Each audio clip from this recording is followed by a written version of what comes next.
सर्वप्रथम महाकाव्य सम्यक संबुद्ध को तिरबार वंदन करते हुए तदुपरांत परम पूज्य बोध सत्य बाबा साहब डॉक्टर भीमराव अम्बेडकर जी के प्रति कृतज्ञता का भाव प्रकट करते हुए तदुपरांत श्रद्धावान उपासक श्रद्धावान उपासिकाओं और बच्चों आप सभी के प्रति मंगल मैत्री की भावना प्रकट करते हुए आज इस वर्षावास के अवसर पर भगवान बुद्ध और उनके धर्म के पुस्तक के वाचन में 8वें दिन आज ये दिन है।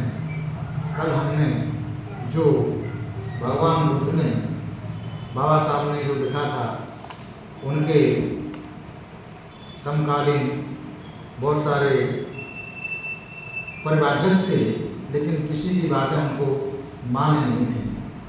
उन्होंने अपनी बात को जो सबको खंडित करके अपने जो धर्म था उसे स्वीकार किया और उनको जब ज्ञान की प्राप्ति हुई तो उन्होंने सोचा कि मैं जो धर्म मैंने तलाश किया है, जो रास्ता मुझे प्राप्त हुआ है, इस रास्ते को सभी जन नहीं समझ सकते, क्योंकि सभी जन की जो परंपरा में जकड़े हुए हैं, ईश्वर आत्मा के विश्वास में जकड़े हुए हैं, सभी प्रकार की ऐसी मान्यता में जकड़े हुए हैं, आत्मा के विश्वास में, देवी देवता के विश्वास में बुरी तरह से जकड़े हुए हैं।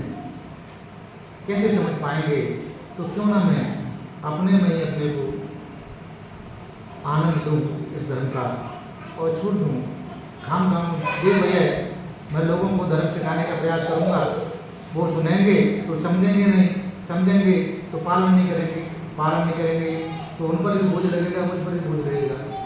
जब इस बात को स्वयं ब्रह्मा ने भगवान बुद्ध के विचार को जाना तो वह इस संसार पर करुणा मैत्री बुद्धा और उपेक्षा की दृष्टि से आते हैं, भगवान से निवेदन करते हैं, आग्रह करते हैं और बहुत प्रकार से याचना करते हैं। तब भगवान बुद्ध लोक कल्याण के लिए, धर्म प्रचार के लिए तैयार हो जाते हैं। और बाबा साहब के द्वारा लिखित ये पुस्तक है, इसमें जो ब्रह्मा संपत्ति का नाम आया है, अंग्रेजी अनुवाद में भी यही नाम है।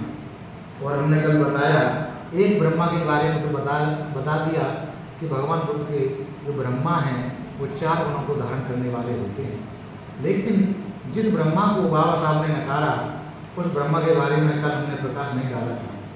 आज उस ब्रह्मा के बारे में हम थोड़ी जानकारी देना चाहते हैं, जिनको भगवान बाबा साहब ने एक सिरे से नकार दिया, क्योंकि परवर्ती काल में मनवादी लोगों ने, ब्राह्मणवादी लोगों ने जब संपूर्ण भारत में भगवान का धर्म मानने वाले लोग हो गए, सम्राट अशोक के काल में पूरा देश बौद्ध में हो गया। कुछ लोग भी इस प्रकार के थे जो पुरोहिताई पंडिताई करते थे, लेकिन भगवान बुद्ध का धर्म पूरे देश में मान हो गया, सभी लोग उसको मानने जैसा अनुयायी हो गए, उपासक हो गए। उसके बाद में धीमे धीमे कुछ लोगों की संख्या धीमे धीमे बढ़ाने लगे और भगवान बुद्ध के को सम्राट अशोक के 10वें जो राजा थे बृहदत्त, उसकी पुष्पमत समूह द्वारा हत्या करवाने के बाद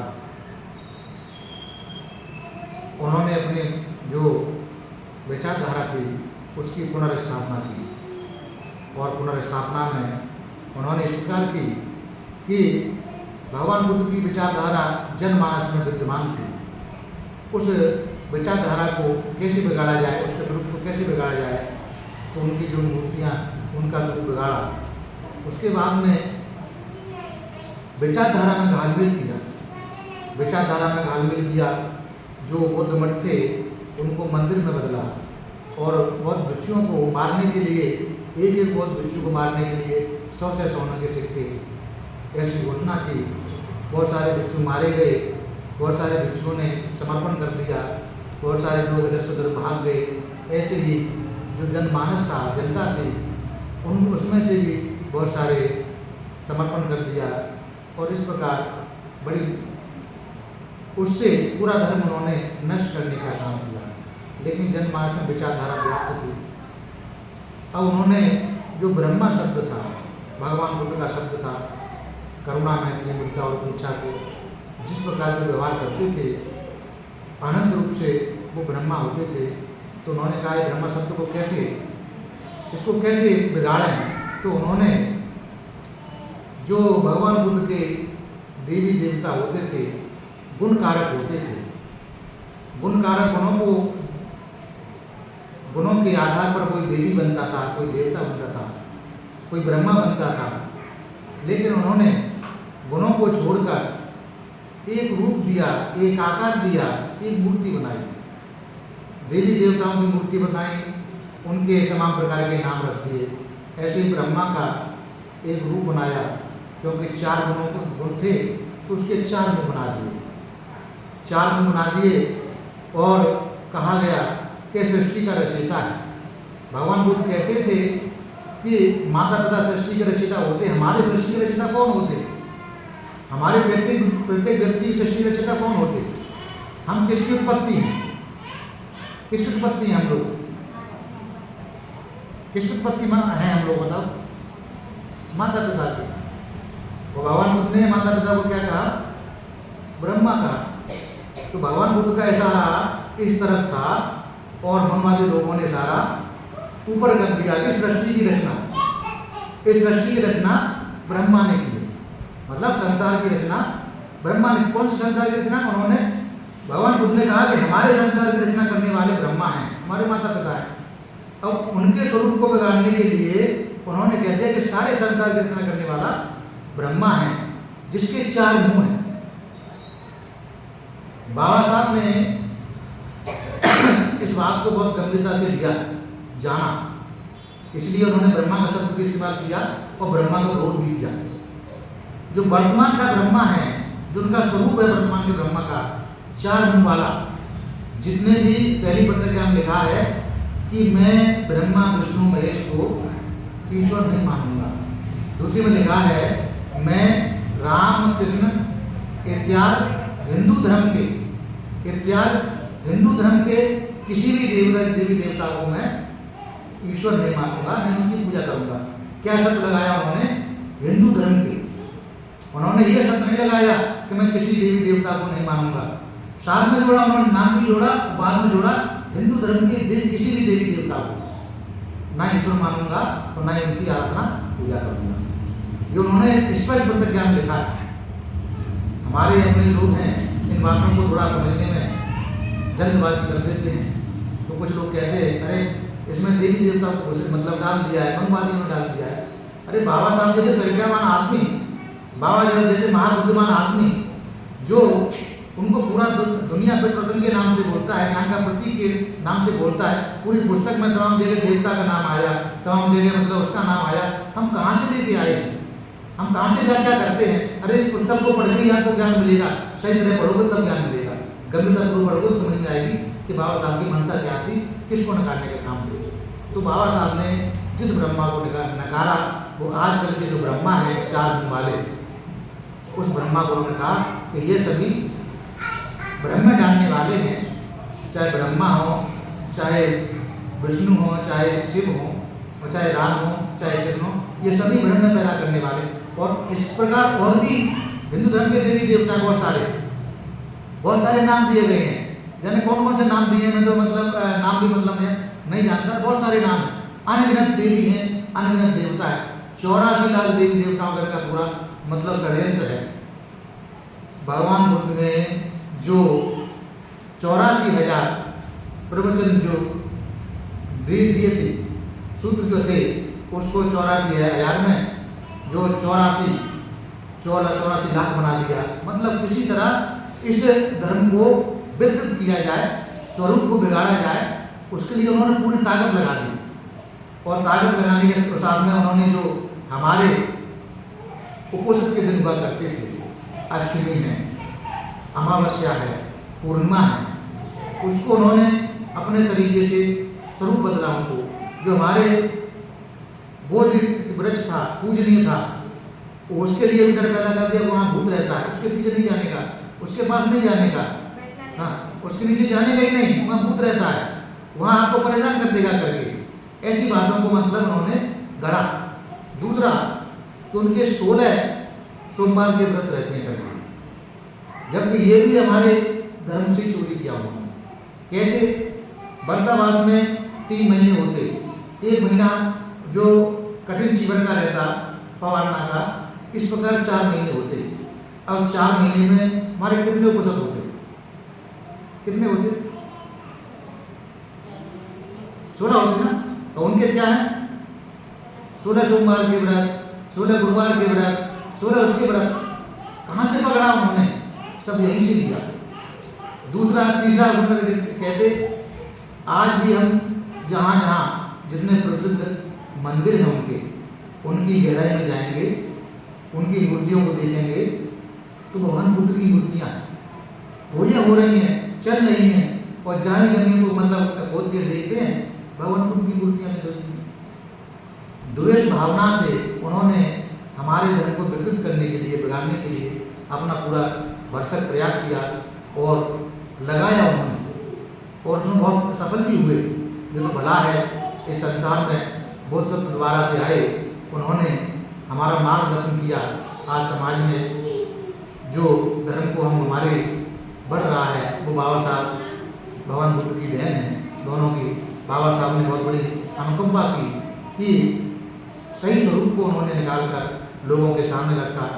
तो आज हमारे पास जो धर्म है बाबा साहब के द्वारा प्राप्त हुआ है, तो हमें उनका ऋणी रहना चाहिए, उनका उपकार मानना चाहिए कि उन्होंने हमें ये रास्ता जो सही धर्म का रास्ता है उस पर डालने का प्रयास किया। तो कल हमने जो एक ब्रह्मा बताया था, आज दूसरा ब्रह्मा बताया जिसकी बाबा साहब ने पूजा करने के मना किया। इस प्रकार हम जो भ्रामिक स्थिति है उससे बाहर निकल सकते हैं। न इसी में उलझे रहेंगे ब्रह्मा कौन सा ब्रह्मा है, अरे बाबा साहब के धर्म में जो पुस्तक में किसी ने डाल दिया ब्रह्मा करके, इसी को पकड़ के रहेंगे ब्राह्मण ने डाल दिया करके। लेकिन ब्रह्मा के सही रूप को तो पकड़ो, धर्म के आधार पर तो समझ पाओगे ना। दोनों को आधार लेके चलोगे। बाबा साहब का जो सैद्धांतिक दर्शन है, जो सामाजिक दर्शन है, इस पुस्तक में है। भगवान बुद्ध का जो आध्यात्मिक दर्शन है वो त्रिपिटक में है। तो दोनों का आधार बना के चलेंगे, तभी हम सही धर्म के रास्ते पढ़ पाएंगे, उस प्रचार पर चल पाएंगे। तो इस प्रकार कल हमने ब्रह्मा के जो थी उसके बारे में बताया। उस समय भगवान बुद्ध के समय में 2 तरह की धर्म दीक्षा होती थी, उसके बारे में बता दिया।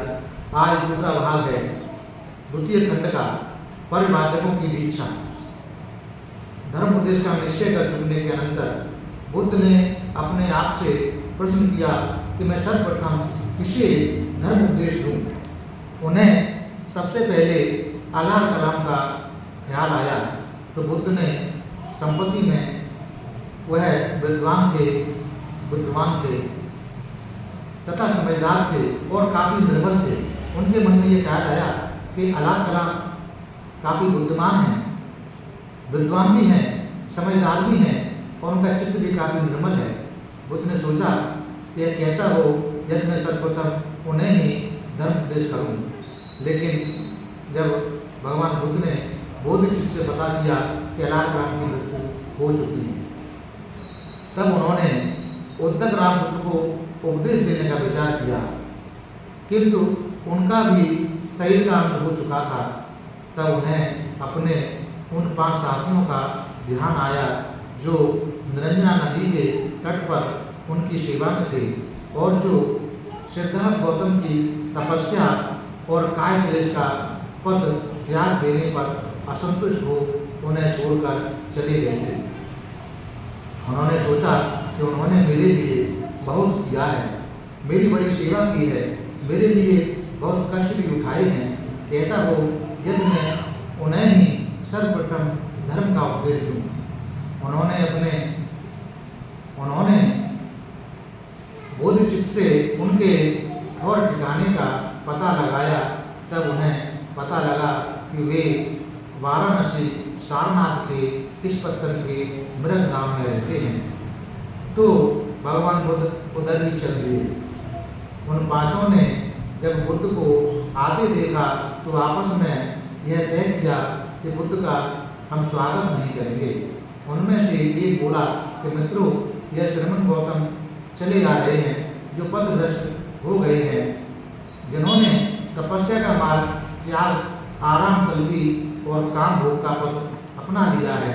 यह पापी हैं, इसलिए हमें न इनका स्वागत करना चाहिए, न उनके सम्मान में उठकर खड़ा होना चाहिए, न उनका पात्र और न चीवर ग्रहण करना चाहिए। हम उनके लिए एक आसन रख देते हैं, इच्छा होगी तो उस पर बैठ जाएंगे और नहीं होगी तो नहीं बैठेंगे। वे सब इस बात पर सहमत हो गए। लेकिन जब भगवान बुद्ध उनके समीप पहुँचे तो वह पांचों परिवाचक अपने संकल्प पर दृढ़ न रह सके। बुद्ध ने व्यक्तिगत से उनके व्यक्तित्व ने इतना प्रभावित किया कि वे सभी आसन से उठकर खड़े हुए। एक ने भगवान बुद्ध का पात्र लिया, एक ने चीवर संभाला, एक ने आसन बिछाया और दूसरा पांव धोने के लिए पानी ले आया। यह सचमुच एक अप्रिय अतिथि का असाधारण स्वागत था। इस प्रकार जो उपेक्षावान थे श्रद्धावान बन गए। कुशल क्षेम की बातचीत हो चुकने के बाद परिवारजनों ने भगवान बुद्ध से प्रश्न किया, क्या आप अभी तपस्या तथा काय क्लेश में विश्वास रखते हैं? भगवान बुद्ध ने उन्होंने प्रश्न किया कि आप अभी तपस्या तथा काय क्लेश में विश्वास रखते हैं? भगवान बुद्ध ने मना कर दिया कि नहीं। तो भगवान बुद्ध ने कहा कि दो शरीर की बातों को, दो किनारों की बातों को, एक तो काम भोग का जीवन, दूसरा काय क्लेश का जीवन, इसका मैंने सर्वदा त्याग कर दिया है। एक का कहना है खाओ पियो मौज उड़ाओ क्योंकि कल तो मरना ही है। दूसरे का कहना है कि तमाम वासनाओं का मूल्योच्छेद कर दो क्योंकि वे पुनर्जन्म का कारण है। उन्होंने दोनों को आदमी की शान के योग्य नहीं माना। वे मध्यम मार्ग के मानने वाले थे। बीच का मार्ग जो कि न तो काम भोग का मार्ग था, न ही काय क्लेश का मार्ग था। बुद्ध ने परिवारजनों में से प्रश्न किया कि मेरे इस प्रश्न का उत्तर दो कि जब तक किसी के मन में पार्थिव या स्वर्गीय भोगों की कामना बनी रहेगी, तब तक क्या उसका समस्त काय क्लेश व्यर्थ नहीं होगा? उनका उत्तर था कि जैसा आप कहते हैं वैसा ही है। यदि आप काय क्लेश के द्वारा काम तृष्णा को शांत नहीं कर सकते तो काय क्लेश के दरिद्र जीवन बिताने से आप अपने को कैसे जी सकते हैं?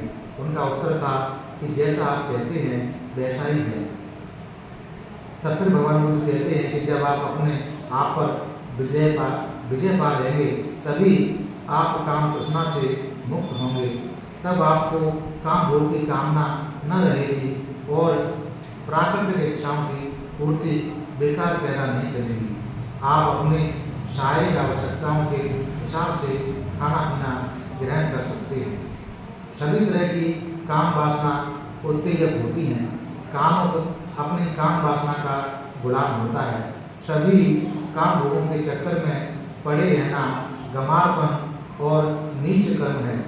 लेकिन मैं तुम्हें कहता हूँ कि शरीर को जो स्वाभाविक आवश्यकताओं की पूर्ति में कोई बुराई नहीं है। शरीर को स्वस्थ बनाए रखना एक कर्तव्य है, अन्यथा तुम अपने मनोबल को दृढ़ बनाए न रख सकोगे और प्रज्ञा रूपी प्रदीप को जला नहीं सकते। हे परिवारजनों, इस बात को समझ लो कि आदमी को इन दोनों अंत की बातों से सदा बचना चाहिए। एक तो उन चीज़ों के चक्कर में पड़े रहने से जिनका आकर्षण काम भोग संबंधी तृष्णापन निर्भर करता है। दूसरा एक यह कि बहुत निम्न कोटि की बात है, अयोग्य है, हानिकारक है। तथा दूसरी जो तपस्या अथवा काय क्लेश से, क्योंकि वह भी कष्टप्रद है, अयोग्य है तथा हानिकारक है। इन दोनों हत्यों से, इन दोनों से की बातों के बीच में एक मध्यम मार्ग है, बीच का रास्ता। यह समझ लो कि मैं उसी मध्यम मार्ग का उपदेष्टा हूँ, उपदेश करने वाला हूँ। पांचों परिवाचकों ने उनकी बात ध्यान से सुनी। वे यह नहीं जानते थे कि बुद्ध के मध्यम मार्ग में क्या कहें, इसलिए उन्होंने प्रश्न किया कि जब हम आपका साथ छोड़ चले आए उसके बाद आप कहाँ गए, क्या क्या किया। तब बुद्ध ने उन्हें बताया किस प्रकार गया पहुँचा, कैसे उस पीपल के पेड़ के नीचे ध्यान लगाकर बैठे और कैसे 4 सप्ताह के निरंतर समाधि के बाद उन्हें वह नया ज्ञान प्राप्त हुआ, जिससे वह नए मार्ग के आविष्कारक बन गए। यह सुना तो परिवाचक उस नए मार्ग को विस्तार पूर्वक जानने के लिए अत्यंत उत्सुक हो उठे। उन्हीं ने भगवान बुद्ध से प्रार्थना की कि वे उन्हें बताएं। भगवान बुद्ध ने स्वीकार किया। बुद्ध ने पहली बात यह बताई कि अपने सद्धर्म को आत्मा परमात्मा से कुछ लेना देना नहीं। उनके सद्धर्म को मरने के बाद आत्मा का क्या होता है, इससे कुछ भी सरोकार नहीं। उनके सद्धर्म को कर्म कांड से के क्रियाकलापों से भी कुछ लेना देना नहीं। भगवान बुद्ध का धर्म का केंद्र बिंदु आदमी और इस पृथ्वी पर रहते समय आदमी के प्रति क्या कर्तव्य होना चाहिए, यही है। भगवान बुद्ध ने कहा कि यह उनकी पहली स्थापना है। उनकी दूसरी स्थापना है कि आदमी दुखी है, कष्ट में है और दरिद्रता का जीवन, गरीबी का जीवन व्यतीत कर रहे हैं। संसार दुख से भरा पड़ा है। धर्म का उद्देश्य इस दुख का नाश करना है। इसके अतिरिक्त सद्धर्म और कुछ भी नहीं है। दुख के अस्तित्व की स्वीकृति और दुख के नाश करने का उपाय यही धर्म का आधार शिला है। धर्म के लिए एकमात्र यही सही आधार हो सकता है। जो धर्म इस प्राथमिक बात को अंगीकार नहीं कर सकता, वह धर्म हो ही नहीं सकता। हे परिवाचकों, जो भी श्रवण या ब्राह्मण यह भी नहीं समझ पाते कि संसार में दुख है और दुख के नाश का उपाय है, ऐसे श्रमण ब्राह्मण मेरी सम्मति में श्रमण और ब्राह्मण हैं ही नहीं।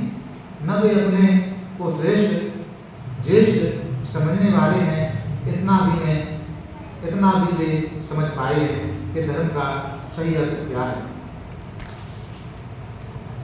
तब परिवाचकों ने पूछा कि दुख और दुख का विनाश भी यदि आपके धर्म की आधारशिला है तो हमें बताइए कि आपका धर्म कैसे दुख का नाश कर सकता है। तब भगवान बुद्ध ने उन्हें समझाया कि उनके धर्म के अनुसार यदि हम हर आदमी पवित्रता के पथ पर चले, धर्म के पथ पर चले, शील समाधि पर चले और इस दुख का एकांतिक निरोध हो सकता है। उन्होंने कहा कि उन्होंने ऐसे धर्म का आविष्कार किया है जो धम्मचक्र प्रवर्तन है। अब वो भगवान बुद्ध ने चलाया, वह तीसरा वो सब हिंदी में है। भगवान बुद्ध ने परिवाचकों ने जब बुद्ध से अपने धर्म की व्याख्या करने की प्रार्थना की तो बुद्ध ने कृपा करके उसे स्वीकार किया। उन्होंने सबसे पहले उन्हें पवित्रता का पथ ही समझाया। उन्होंने परिवाचकों से कहा कि कोई भी आदमी को अच्छा बनना चाहता है, कोई भी आदमी जो अच्छा बनना चाहता है उसके लिए यह आवश्यक है कि कोई अच्छाई का मापदंड स्वीकार करे। मेरी पवित्रता के पथ के अनुसार अच्छे जीवन के 5 मापदंड हैं। पहला, किसी भी प्राणी को बगैर किसी कारण के हिंसा न करे। चोरी या त्याग, दूसरे की चीज को बगैर बताकर न ले। व्यभिचार आदि न करे। असत्य, चुगली, व्यर्थ की बकवास, गाली गलौज की भाषा न बोले। नशीली चीज़ों का सेवन और प्रमाद के स्थान न ग्रहण करे। मैं कहता हूँ कि हर आदमी के लिए यह परम आवश्यक है कि वह इन 5 बातों को 5 शीलों को स्वीकार करे, क्योंकि हर आदमी के लिए जीवन का कोई मापदंड होना चाहिए जिससे वह अपनी अच्छाई बुराई को माप सके कि मेरे धर्म के अनुसार ये 5 शील जीवन की अच्छाई बुराई मापने के मापदंड हैं। दुनिया में हर जगह पतित गिरे हुए लोग होते ही हैं, लेकिन गिरे हुए लोग 2 तरह के होते हैं। एक तो गिरे वे होते हैं जिनके जीवन का कोई मापदंड नहीं होता। दूसरे गिरे हुए वे होते हैं जिनके जीवन का कोई मापदंड होता है। जिसके जीवन का कोई मापदंड नहीं होता, वह गिरे होने पर भी वह नहीं जानते वह गिरे हुए हैं, इसलिए वह हमेशा गिरे हुए ही रहते हैं। दूसरे जो जिनके जीवन का कोई मापदंड होता है वह हमेशा इस बात की कोशिश करता है कि गिरी हुई अवस्था से ऊपर उठे, क्योंकि इसका उत्तर यही है, वह जानता है वह गिरा हुआ है, गिर गया है और ऊपर उठने का प्रयास करना चाहता है। आदमी के लिए जीवन सुधार का कोई मापदंड होने और न होने में यही बड़ा अंतर है। आदमी अपने स्तर से नीचे गिर पड़े, यह इतनी बड़ी बात नहीं है जितनी कि यह कि आदमी के जीवन का कोई स्तर न हो। भगवान बुद्ध कहते हैं बाबा साहब के नजरिए से कि 2 प्रकार के व्यक्ति होते हैं। एक गिरा हुआ होता है, एक उसे गिरे होने का एहसास नहीं होता। एक को एहसास होता है लेकिन एक प्रयासरत रहता है गिरे हुए से उठने के लिए। भगवान वो बाबा साहब अपने शब्दों में कहते हैं कि जो आदमी गिरा हुआ है वो अपने को नहीं समझ पाता, तो वह हमेशा गिरा हुआ रहता है। और जो उठने का प्रयास करता है वह आदमी अपने जीवन स्तर को बढ़ा सकता है। हे परिवारजनों, तुम कुछ पूछ सकते हो, इन 5 शीलों के जीवन का मापदंड क्यों स्वीकार किया जाए? इस प्रश्न का उत्तर तुम्हें मिल ही जाए, स्वयं मिल जाएगा यदि तुम अपने से ही यह प्रश्न पूछो, क्या यह शील व्यक्ति के लिए कल्याणकारी है? और साथ ही वह भी पूछो, क्या इन शीलों का पालन करना समाज के लिए कल्याणकारी है? यदि तो इन दोनों प्रश्नों का तुम्हारा उत्तर स्वीकारात्मक हो तो इसके लिए सीधा परिणाम निकलता है कि मेरी पवित्रता के पथ पर ये 5 शील ये योग्य हैं कि इन्हें जीवन का सच्चा मापदंड मान लिया जाए। तो भगवान बुद्ध बाबा साहब के शब्दों से उनसे पूछते हैं, क्या बताओ ये जो 5 बातें हैं वो मनुष्य के लिए कल्याणकारी हैं कि नहीं कल्याणकारी हैं, या समाज के लिए कल्याणकारी हैं कि नहीं कल्याणकारी हैं? जब ये समाज के लिए भी कल्याणकारी हैं, मनुष्य के लिए भी कल्याणकारी हैं, तो इन 5 बातों को पवित्रता का मापदंड जीवन में मान लिया जाए, इसी में कल्याण है, ऐसा बताते हैं। फिर उसके आगे भगवान बुद्ध उन 5 पारिभाषकों को अष्टांगिक मार्ग का उपदेश करते हैं। बुद्ध ने कहा कि यह मार्ग के 8 अंग हैं। भगवान बुद्ध ने सर्वप्रथम कहा सम्मा दृष्टि, सम्यक दृष्टि की व्याख्या जो अष्टांगिक मार्ग में प्रथम है और प्रधान है। सम्यक दृष्टि का महत्व समझाने के लिए भगवान बुद्ध ने परिव्राजकों से कहा कि परिव्राजकों, तुम्हें इस बात का ज्ञान होना चाहिए कि संसार एक कारागार है और आदमी इस कारागार में एक कैदी है। इस कारागार में इतना अधिक अंधकार है, यहाँ कुछ भी दिखाई नहीं देता। कैदी को इस तरह दिखाई नहीं देता कि वह कैदी है। इतना ही नहीं, बहुत अधिक समय तक इस अंधेरी कोठरी में भी पड़े रहने के कारण आदमी एकदम अंधा हो गया है, बल्कि उसे इस बात में भी बड़ा संदेह हो गया है कि प्रकाश नाम की कोई चीज़ भी कभी नहीं हो सकती। मन ही एक ऐसा साधन है जिसके माध्यम से आदमी को प्रकाश की प्राप्ति हो सकती है। लेकिन इस कारागार वासियों के दिमाग की भी अवस्था ऐसी नहीं है कि उद्देश्य पूरा कर सके। उनका दिमाग जरा सा प्रकाश मात्र आने देता। इतना ही है कि जिनके पास आँख है वह देख सके अंधकार नाम की कोई वस्तु है। इसलिए ऐसी समझ बड़ी सदोष है। लेकिन हे परिवाचकों, कैदी की स्थिति ऐसी निराशाजनक नहीं है जैसी वह प्रतीत होती है, क्योंकि आदमी में एक बल है, एक शक्ति है जिसे संकल्प बल या इच्छा शक्ति कहा जाता है। यह आदमी के सम्मुख कोई उपयुक्त आदर्श उपस्थित होता है तो इस इच्छा शक्ति को जागृत कर और क्रियाशील बनाया जा सकता है। आदमी को यदि कहीं से इतना भी प्रकाश मिल जाए कि वह यह देख सके तो उसे अपनी इच्छा शक्ति को किस दिशा में अग्रसर करना चाहिए, तो आदमी अपनी इच्छा शक्ति का ऐसा संचालन कर सकता है तो अंत में उसे बंधन मुक्त कर दे। इसलिए यद्यपि आदमी बंधन में है तो वह स्वतंत्र हो सकता है। वह किसी भी समय ऐसा पहला कदम उठा सकता है, एक न एक दिन वह स्वतंत्र होकर रहेगा। वह इसलिए कि हम जिस किसी दिशा में अपने मन को ले जाना चाहते हैं, हम उसे उसी दिशा में ले जा सकते हैं। मन ही है जो हमें जीवन रूपी कारागार का कैदी बनाता है। वह मन ही है जो हमें कैदी बनाए रखता है। लेकिन मन ने ही जिसे बनाया है, मन ही उसे नष्ट भी कर सकता है। हम अपनी पृथ्वी को मटिया नष्ट भी कर सकते हैं। यदि इसने आदमी को बंधन में बांधा है तो ठीक दिशा में अग्रसर होने पर यही आदमी को बंधन से मुक्त कर सकता है। यह है सम्यक दृष्टि।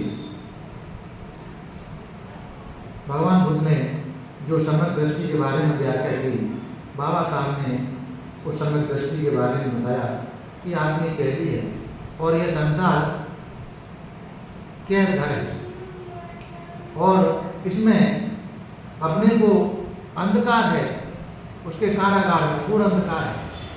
तो अंधकार का जीवन जीता है तो वह प्रयास नहीं करता, लेकिन जो अपनी सम्यक दृष्टि को जागरूक करता है, सम्यक दृष्टि मिलती है अपनी इच्छा शक्ति से, अपने मनोबल से, हर आदमी के अंदर होती।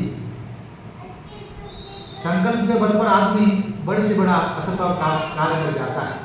अगर वो तय कर लेता है तो ये काम करना है, एक असहाय आदमी भी बड़े से बड़ा काम कर जाता है। किसके बल पर कर जाता है? सम्यक बल पर, अपनी इच्छा शक्ति के बल पर मुश्किल से मुश्किल काम कर जाता है।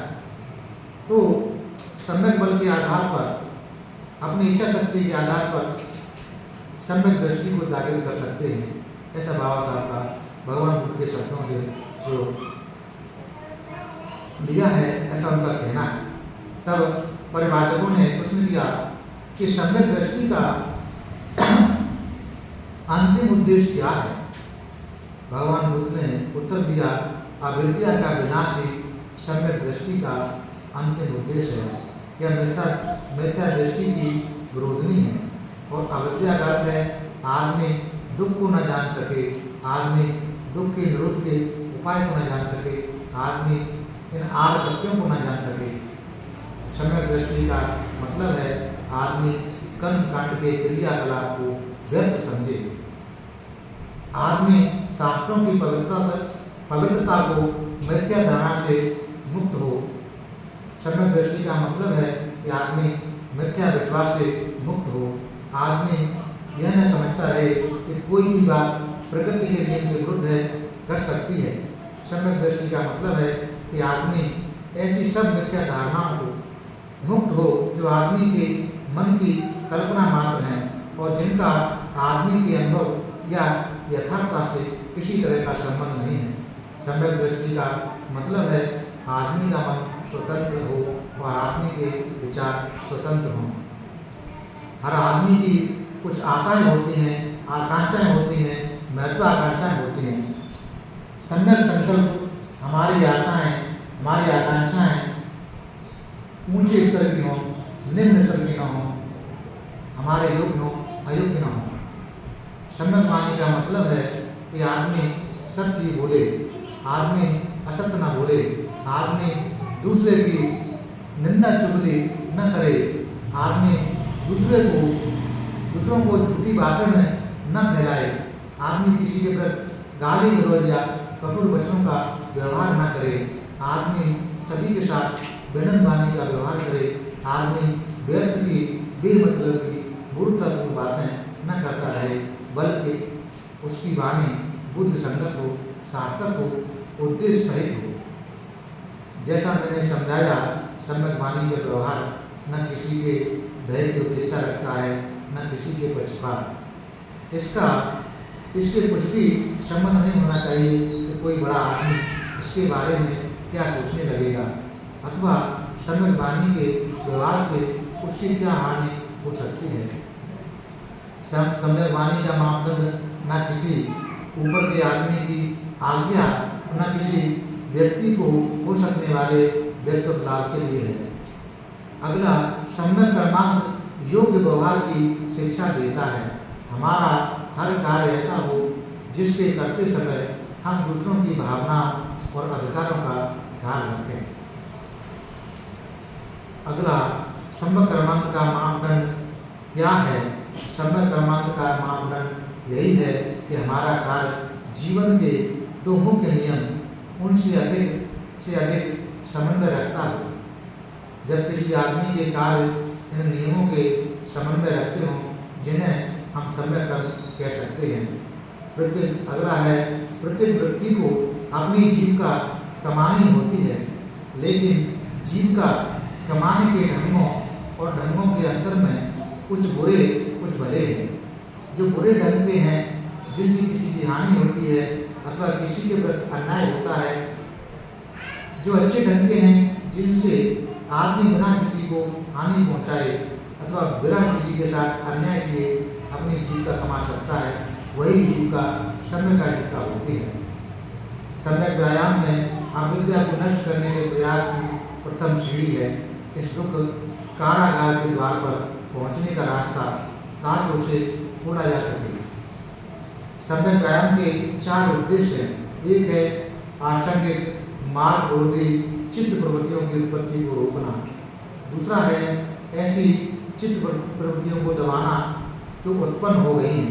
तीसरा है जो चित्त प्रवृत्तियों को उत्पन्न करना जो आष्टांगिक मार्ग की आवश्यकता को पूर्ति में सहायक है, वो है। और चौथा है ऐसी उत्पत्ति। चौथा है ऐसा उत्पन्न चित्त प्रवृत्तियों में और कोई अधिक वृद्धि करता है, उनका विकास करना। यहाँ बाबा साहब ने अपने शब्दों में लिखा, अपनी परिभाषा में लिखा। भगवान बुद्ध ने इसको एक गाथा में कह दिया है। वो गाथा है, हम प्रतिदिन बोलते हैं उसको, प्रतिदिन बोलते हैं, सर्व पापस अग्रणम कुशलस्व संपदा सचित्त परियोदपना एतन बुद्धान शासनम।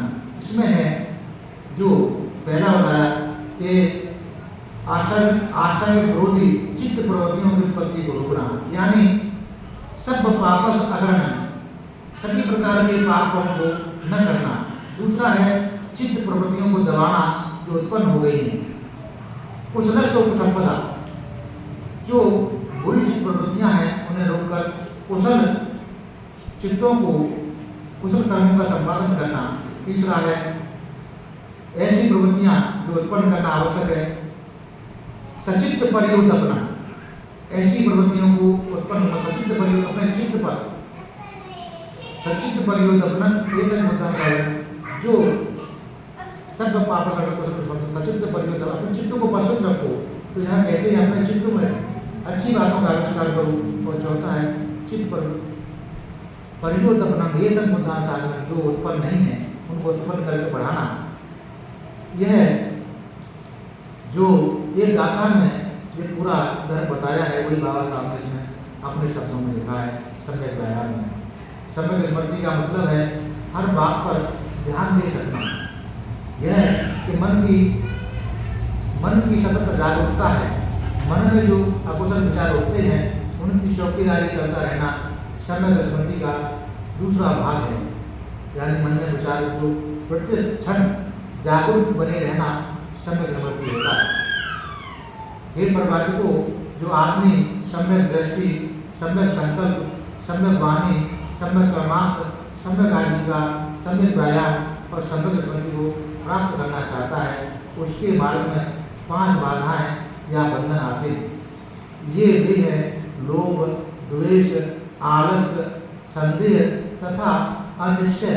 इन बाधाओं को वास्तव में कड़े बंधन ही हैं। जीत लेना या तोड़ना आवश्यक होता है। इन बंधनों से मुक्त होने का उपाय समाधि है। यहाँ बाबा साहब ने शब्दों में देखते हैं भगवान बुद्ध की बात को कि ये जो आष्टांगिक मार्ग है, इसको पालन करने में 5 बाधाएं मनुष्य को परेशान करती हैं। उन 5 बाधाओं के कारण यह आष्टांगिक मार्ग का पालन नहीं हो पाता। उसमें पहला लोभ है। हम अपने लोभ के वशीभूत आष्टांगिक मार्ग का ठीक प्रकार से पालन नहीं कर सकते। दूसरा द्वेष है तो भी पालन नहीं होता। तीसरा है आलस्य, शरीर में आलस आता है तो पालन नहीं होता। चौथा संदेह, क्या ये मार्ग वास्तव में कल्याणकारी है, ऐसा संदेह करते हैं तो भी पालन नहीं होता। और 5वां है अनिश्चय, कुछ चीज प्रकार का निश्चय नहीं कर पाते, डामाडोल स्थिति रहती है। यही 5 बंधन है जो इस मार्ग में उन्नति करने से रोकते हैं। इन बंधनों को जो मुक्त होने के लिए उपाय है वो समाधि है। लेकिन परिवार को यह समझ लेना चाहिए कि समाधि और सम्यक समाधि एक बात नहीं है, दोनों में बड़ा अंतर है। समाधि का मतलब है केवल चित्त की एकाग्रता। इसमें संदेह नहीं है कि इससे बड़े बड़े ध्यानों को प्राप्त किया जा सकता है, जिनके रहते ये 5 संगीन का बंधन स्थगित रहते हैं। लेकिन ध्यान की अवस्थाएं अस्थायी हैं, इनके लिए संयोजन या बंधन भी अस्थायी तौर पर ही स्थगित रहते हैं। आवश्यकता है चित्त में स्थायी परिवर्तन लाने की। इस प्रकार का स्थायी परिवर्तन सम्यक समाधि के द्वारा ही लाया जाता है। खाली समाधि एक नकारात्मक स्थिति है, क्योंकि यह इतना ही तो करती है कि संयोजनों को अस्थायी तौर पर स्थगित रखे। इसमें मन का स्थायी परिवर्तन नहीं है। सम्यक समाधि एक भावनात्मक वस्तु है। यह मन को कुशल कर्मों का एकाग्रता के साथ चिंतन करने का अभ्यास डालती है और इस प्रकार मन के संयोजन उत्पन्न अकुशल कर्मों की ओर आकर्षित होने वाले प्रवृत्तियों को समाप्त कर देती है। सम्यक समाधि मन को कुशल और हमेशा कुशल ही कुशल सोचने की आदत डाल देती है। सम्यक समाधि मन को वह उपेक्षित शक्ति देती है जिससे आदमी अपने कल्याण कर सकता है, दूसरे का कल्याण कर सकता है, संसार के कल्याण में अपनी भागीदारी निभा सकता है। उसके बाद भगवान बुद्ध ने उन प्रवाचकों को शील का पथ तथा सद्गुणों का मार्ग समझाया। उन्होंने बताया कि शील के पथ पर चलने वाला पथिक होने का मतलब है कि इन सद्गुणों का अभ्यास करना। वो सद्गुण है शील, दान, उपेक्षा, नैष्कर्म, वीर, शांति, सत्य, अधिष्ठान, करुणा और मैत्री, यानी 10 पारमिताएं। अगर जो शील के पथ पर चलना चाहते हैं तो उन्हें ये 10 पारमिताओं का 10 सद्गुण हैं, उनका अभ्यास करना चाहिए। तब उन परिव्राजकों ने बुद्ध से इन सद्गुणों का यथार्थ अर्थ समझना चाहा।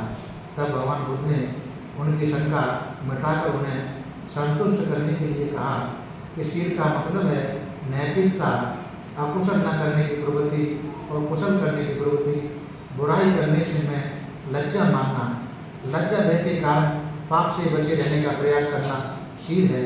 शील का मतलब पाप भीरुता है। दूसरा पारमिता है नैष्कर्म पारमिता, उसका बाबा साहब ने मतलब यहाँ अपने शब्दों में लिखा सांसारिक काम भोगों का त्याग। तीसरा है दान।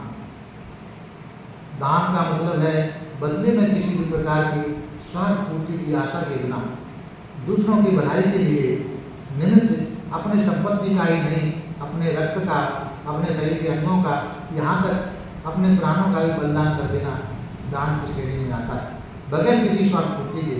अगर स्वार्थ के साथ देते हैं तो वह दान नहीं हुआ, बगैर स्वार्थ के देते हैं तो वह दान होता है। तीसरा है तो चौथा है शील दान। तीसरा चौथे का मतलब है वीर का मतलब है सम्यक प्रति, जो कुछ एक बार करने का निश्चय कर लिया जाए अथवा जो कुछ करने का संकल्प किया जाए उसे अपनी पूरी शक्ति के साथ करने का प्रयास करना और बिना उसे पूरा किए बिना पीछे मुड़कर नहीं देखना। यानी सम्यक प्रति, जो कुछ तय किया है उसे करने के लिए मेहनत करते रहना और जब तक सफलता न मिल जाए तब तक रुकना नहीं, वो सम्यक प्रति होता है। अगला है शांति क्षमाशीलता शांति पात्रता। इसके बारे में बाबा साहब लिखते हैं कि घृणा के उत्तर में घृणा नहीं करना, यही उनका सार है। क्योंकि घृणा से तो घृणा कभी मिटती नहीं है। क्षमाशीलता से घृणा को शांत किया जा सकता है। अगली पात्रता के बारे में वो लिखते हैं सत्य का मतलब है मृषावादी न होना। आदमी को कभी झूठ नहीं बोलना चाहिए, उसे सत्य और केवल सत्य ही बोलना चाहिए। अगला है अधिष्ठान। अधिष्ठान का मतलब है अपने उद्देश्य तक पहुँचने का दृढ़ संकल्प। अगला है करुणा। करुणा का मतलब है सभी मानवों के प्रति प्रेम भरी दयालुता। उसके बाद है मैत्री। मैत्री का मतलब है सभी प्राणियों के प्रति भाई बंधु का भावना करें, भ्रात भावना मित्रों के प्रति नहीं, शत्रुओं तक के प्रति, आदमी के प्रति नहीं, सभी निरशेष प्राणियों के प्रति जो बंधुता की भावना है वह मैत्री है। अगला है उपेक्षा। उपेक्षा का मतलब है अनासक्ति। वह दूसरों के सुख दुख के प्रति निरपेक्ष भाव रखने से सर्वदा भिन्न वस्तु है। यह चित्त की वह अवस्था है जिसमें प्रिय अप्रिय कुछ नहीं है, फल कुछ भी हो उसकी ओर से निरपेक्ष रहकर साधना में रत रहना उपेक्षा है। इन सद्गुणों का आदमी को अपनी पूरी सामर्थ्य भर अभ्यास करते रहना चाहिए, इसलिए उन्हें पारवता कहा जाता है। बाबा साहब ने इस 10 पारवताओं को अपने जीवन का हिस्सा बनाने के लिए प्रेरणा दी है। इसे करते रहना चाहिए अपनी यथासंभव यथाशक्ति। अगले में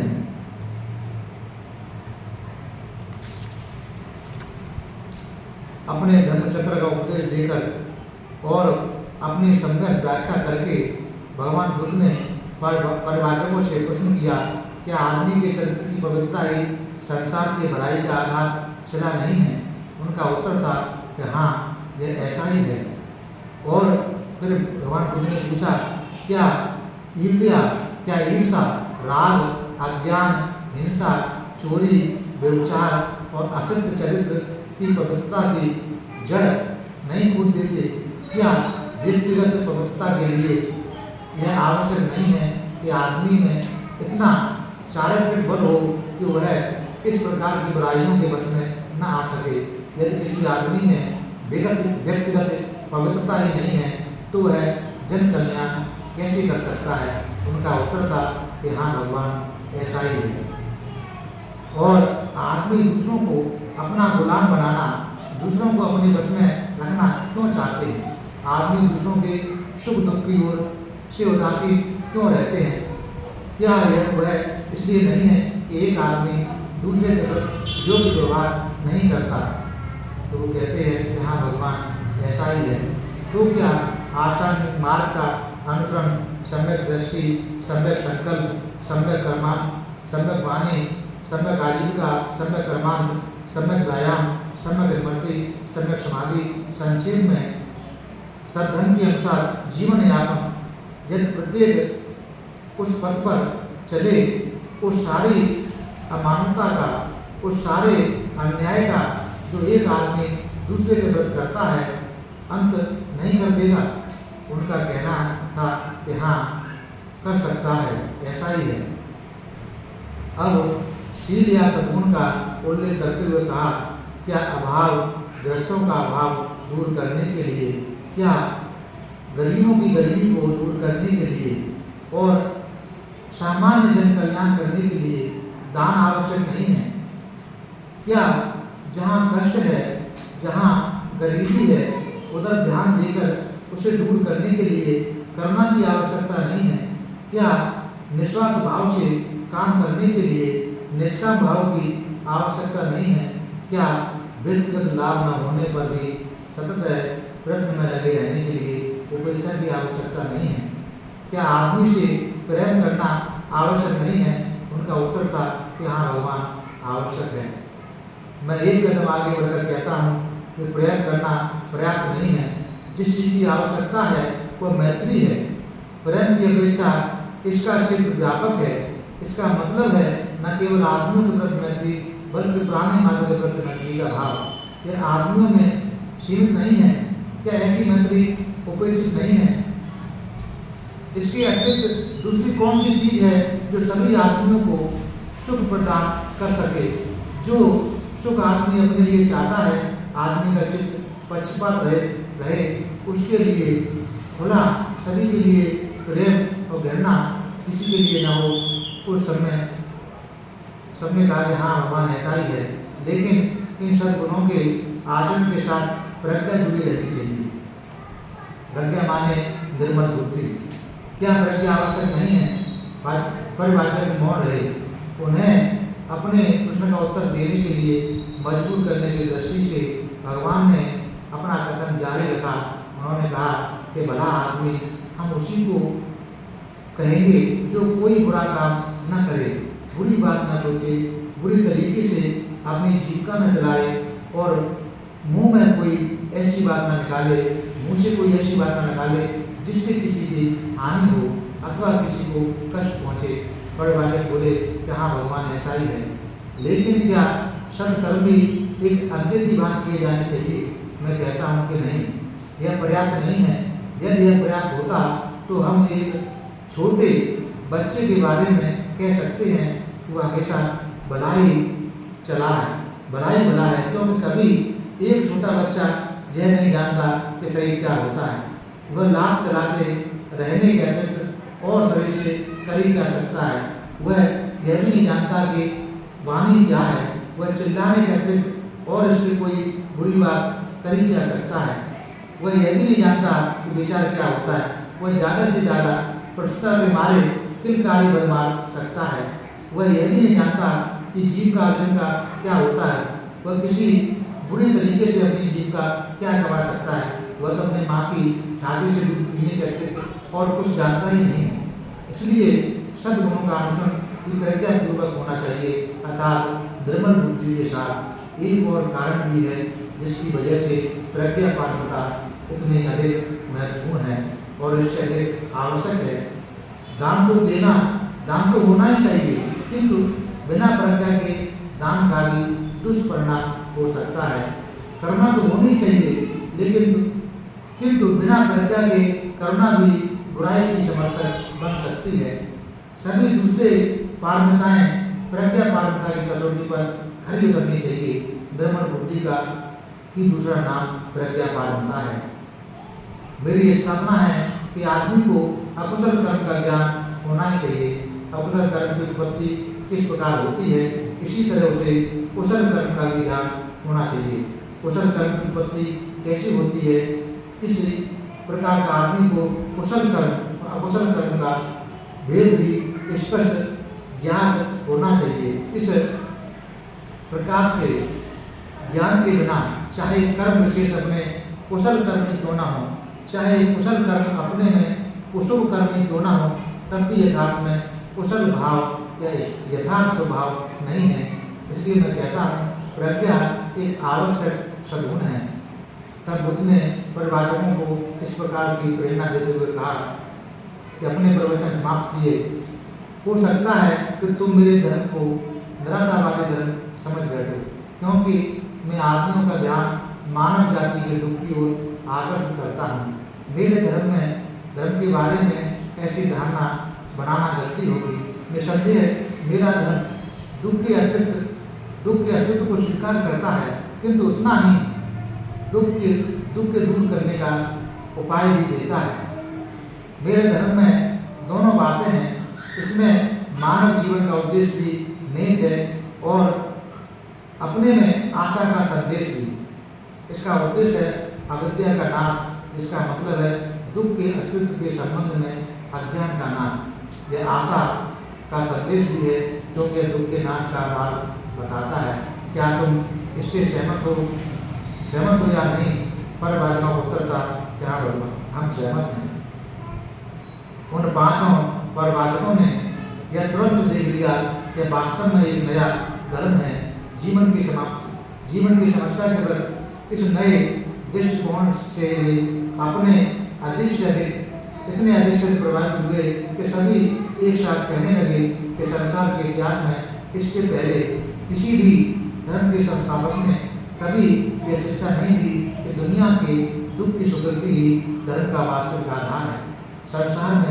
संसार के इतिहास में इससे पहले कभी किसी भी धर्म के संस्थापक ने यह शिक्षा नहीं दी कि दुनिया के इस दुख को दूर करना ही धर्म का वास्तविक उद्देश्य है।